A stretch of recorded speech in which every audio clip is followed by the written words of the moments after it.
Oi, gente, tudo bem com vocês? Sejam muito bem-vindas, minhas irmãs, a mais um vídeo aqui do excelentíssimo canal. Eu tô bem sumida por aqui, né? Vacilona, né? Eu sei, bem vacilona, mas eu prometo que eu vou aparecer mais por aqui. Não vou mais ficar sumida. Voltei. Não como se nada tivesse acontecido, né? Porque eu tô aqui assumindo o que eu fiz. Mas eu trouxe um assunto que vocês me pediram demais no Instagram. Eu fiz enquete, minha DM bombou. As meninas ficaram loucas, querendo saber o que eu fiz pra emagrecer 15 quilos. Exatamente, é o que tá escrito aí no bendito título, né? Eu emagreci 15 quilos. Eu nunca contei isso pra vocês, eu acho, aqui, né? No meu canal o assunto sempre foi unha. Fiz só uma tag uma vez, né? Sobre perguntas, né? Fiz umas perguntas lá no Instagram, abri caixinha, vocês fizeram umas perguntas lá e eu acabei respondendo, mas eu acho que eu não falei sobre o peso, então eu vou contar um pouco sobre a minha história, o que eu fiz pra mudar, como eu era, o que eu sofri, as consequências dos 15 quilos a mais que eu tinha antes, né? E que, óbvio, eu sempre fui muito acima do peso desde pequenininha, então eu sempre tive esse problema e obviamente me trouxe problemas, que dizem que problema gera problema, e realmente, porque eu tive muito problema por ter sobrepeso. Então eu vim contar um pouquinho da minha história pra vocês. Vou começar contando um pouquinho da minha infância. Eu vou colocar algumas fotos aí ao longo do vídeo pra vocês verem como é que eram as coisas. Até nas fotos eu saía bem mais magra, viu, do que eu era. Que as fotos, assim, quando não eram distraídas, né, que as pessoas iam tirar, eu dava aquela... Sabe? Sabe aquela chupada na alma, assim, que você segura... Eu fazia super isso, gente. Eu chegava a não respirar, mas eu tentava chapar a barriga, porque eu tinha total noção que eu era gordinha. Apesar de eu realmente não me enxergar da forma que eu era, eu sabia que eu era acima do peso. Mas eu só conseguia ver realmente, assim, o estado do meu corpo depois que eu via fotos. E fotos, assim, de um tempo depois, entendeu? Eu odiava tirar foto com os outros, odiava. Chegava aquela festa de família, minha irmã sempre foi fotogênica. Aí ela queria tirar foto com todo mundo. Eu vou tirar foto com ela assim. Ai, essa garota que tira foto de tudo. Pra mim era um saco. Odiava tirar foto, odiava aparecer em foto. Eu só tirava foto de mim mesma e se eu tivesse sozinha na frente dos outros eu não tirava também. Eu costumava tirar foto assim de meio de rosto, sabe? Assim, aquela selfiezinha assim meio... bem bandida, assim, criancinha que se acha bonita. Então, eu era assim. E quando eu postava foto de corpo lá pelos meus 13 anos, 12, 13 anos, era assim, ó, socada de Photoshop. Então, sim, gente, a situação sempre foi bem crítica.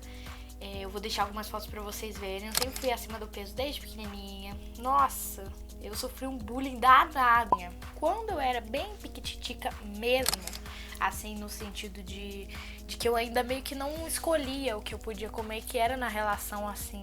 Os meus pais me alimentavam, né? O que eles me davam pra comer, eu comia. O meu problema, gente, nunca foi bobeira, tá? Nunca foi bolacha, bolacha recheada, biscoito recheado, eu não sei como se fala na sua cidade. O meu problema nunca foi um refri, até porque eu não tomo refri. Eu tomava quando criança, mas... Deixa eu arrumar aqui.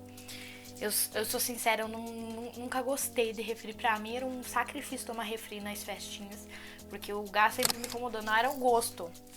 O gosto em si do refri eu gostava, mas o gás não. Então hoje em dia eu não tomo mais refri, acho que já tem uns dois anos e meio que eu não tomo refri assim, não sinto vontade nenhuma. Então meu problema não era isso. Hoje em dia eu tenho um certo probleminha com doce, até porque ninguém é perfeito, entendeu? Mas é uma coisa que eu vou tentar ajeitar na minha vida e quem sabe eu até venho trazer um acompanhamento com vocês aqui, uma coisa assim meio de superação, entendeu? Porque o chocolate tem meu coração, o chocolate tem. Então...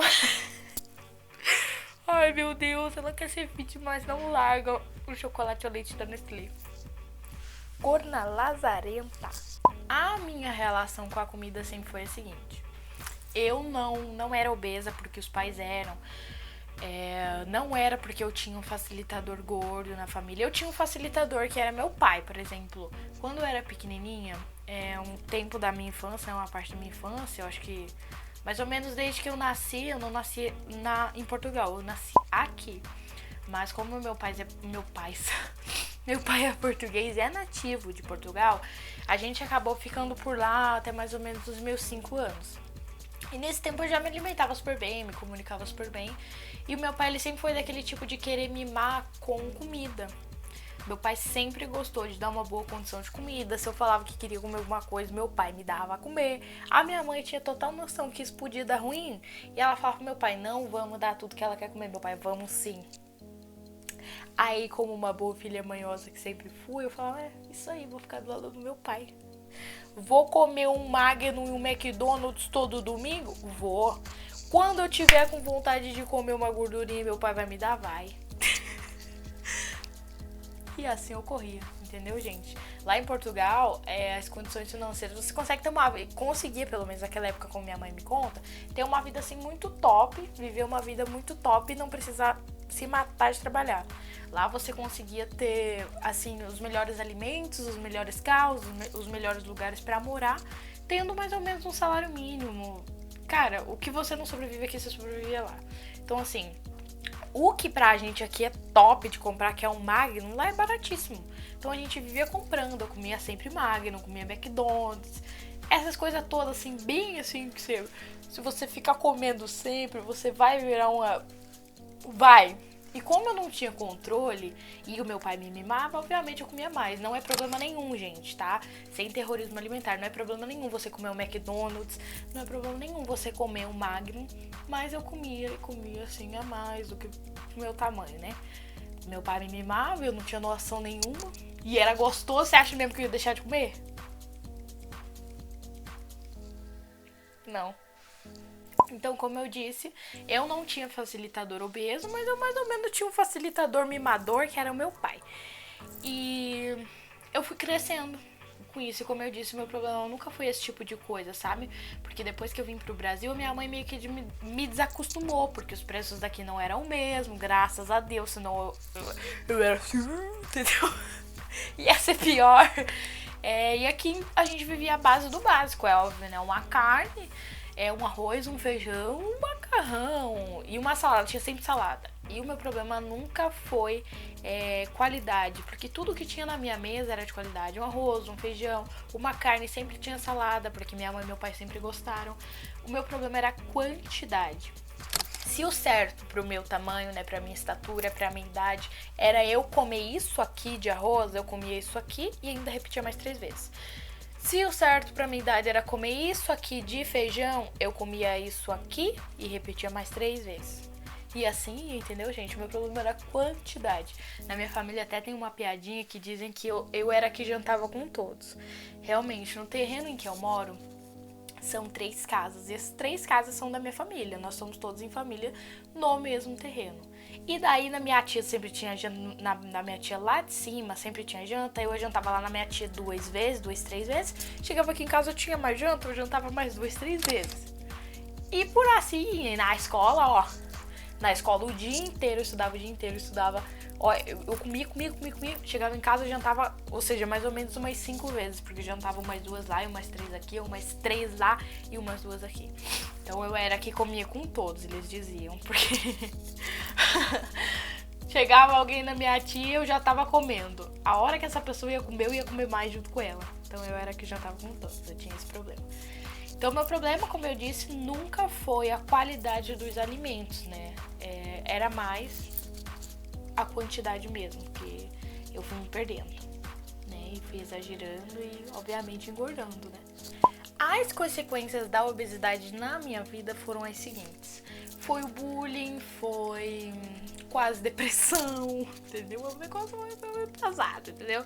Foi quase depressão, eu tive ansiedade por conta disso, eu não conseguia me relacionar com as outras pessoas por conta da insegurança. Eu tive problema de saúde, graças a Deus eu não tive nenhum problema na questão de colesterol, na questão de diabetes. Eu quase fiquei diabética, eu fiquei praticamente diabética de uns 3 anos e meio pra cá. Mas nada assim sério, não cheguei realmente a ser pré-diabética, eu tava quase pré-diabética, então tenho que cuidar com isso por conta do doce. O meu problema de saúde foi nas costas, eu tenho um problema no nervo ciático do lado esquerdo, por conta do sedentarismo, que é assimilado aí à obesidade. É um problema que eu tenho até hoje, que eu não trato da forma certa e eu sei que eu tô errada, que eu deveria tratar tanto com medicamento quanto com fisioterapeuta, mas eu não trato.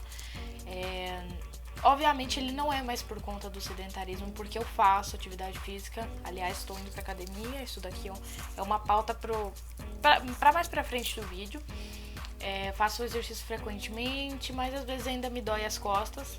Se eu faço um movimento assim muito brusco, se eu viro com tudo assim, dá a impressão que as minhas costas vão explodir. Na academia eu tenho que tomar certos cuidados por conta disso, que, por exemplo, se eu for fazer um abdominal ou um leg press, dependendo do abdominal e dependendo de como eu executo dependendo de como eu executo o abdominal ou o leg, né, o leg press, ou o hack machine, gente, eu não sei falar. No outro dia eu não consigo levantar, porque eu sinto uma pressão muito grande nas costas do lado esquerdo. E no outro dia minha perna simplesmente trava, dói muito. Não tem exercício que eu faça, né, em casa, assim, que dê jeito. É só a base de Advil mesmo. Eu não queria falar marca, né, porque eu sei que é marca.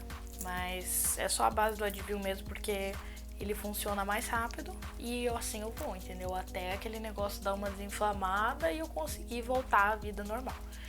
Então assim, gente, foram consequências obviamente pesadas. Eu só tenho 16 anos, eu tenho esse problema mais ou menos desde os meus 13 anos, 12, 13 anos. Então eu convivo com isso daí tem um bom tempo já, ainda não consegui resolver. Isso aí, né? Uma das consequências da obesidade. É triste, mas é a realidade, é o que tem, entendeu? Fez cagada, todos esses anos fez. Não é com 6 meses, 1 ano que tu vai conseguir ajeitar as cagadas que tu fez em 15, 20, 30 anos, eu não sei quantos anos tu tem. Então vamos lá. O toque, gente, eu vou partir aí de onde eu me toquei. De onde veio, como veio o toque da minha real situação e de que aquilo só mudaria por mim mesma. O que já tinham me dito muitas e muitas vezes, eu simplesmente ignorava, achava que era um saco, mas é verdade. Só que, gente, não adianta pela boca dos outros, quando você não quer, não tem. Se tem uma coisa que eu escutava da minha família toda, minha família é muito grande, a minha família toda eu escutava: Ana Júlia, você tem que emagrecer. Ana Júlia, você tá comendo demais. Ana Júlia, porque Ana Júlia, você quer emagrecer? Vamos, eu vou te ajudar. Teve até uma vez, quando eu acho que eu tinha uns 12 anos, 11, 12 anos, a minha irmã, ela tava acima do peso também, ela queria emagrecer, ela achou uma nutricionista, fez a minha mãe pagar pra mim e pra ela essa nutricionista. Mas, gente, assim, eu falei pra ela: não, eu vou nessa nutricionista, eu vou fazer tudo certinho, mas no fundo eu sabia que eu não ia fazer. Eu falava: não, vou fazer, mas eu tava assim: ai, meu Deus, que saco. Eu fui praticamente obrigada, porque eu não fui de vontade própria, não é que eu fui atrás, entendeu? Não me arrastaram, mas também não fui eu que fui atrás, então eu fui dizendo que eu ia me comprometer, mas obviamente não me comprometi. Tanto que eu acho que isso foi, sei lá, em 2016, a gente já tá em 2021. E as coisas só foram acontecer de verdade pra mim final de 2020 pra começo de 2021 e tá acontecendo até agora. Então, assim, foram anos e anos. Obviamente foi dinheiro jogado no lixo, mas ficou aprendizado, né? Se minha mãe me ouviu dizer que foi aprendizado, que os R$150 dela foi pro lixo, acho que ela me mata. Como eu tava dizendo, gente, o início de tudo foi quando eu achava que eu tinha mais ou menos uns 70 quilos, entendeu? Eu achava, né? Na minha cabeça eu sabia que eu tava acima do peso, mas se alguém me perguntasse, insistisse, porque eu odiava falar sobre peso, eu dizia que eu tinha uns 70, 71 quilos. Eu fui na farmácia num dia à noite, eu não lembro o que eu fui fazer na farmácia, e resolvi me pesar. Quando eu subi na balança, quase 86 quilos. Tava 85,500 lá. Pra 86 era 500 gramas, assim, um pouquinho. Um pratinho de comida que eu comesse dava 86 lá. Eu falei: ah, não, sou. Ah, não, agora lascou. O que tá acontecendo? Eu olhei e falei: caracas, 85 quilos. Pra 100 é só mais 15. É, né? 85, 90, tá certo. Pra 100 é só mais 15. Eu falei: ah, pronto. Mais 15 quilos eu ganho o quê? Fazendo minhas próprias vontades. Ferrou. fazer alguma coisa.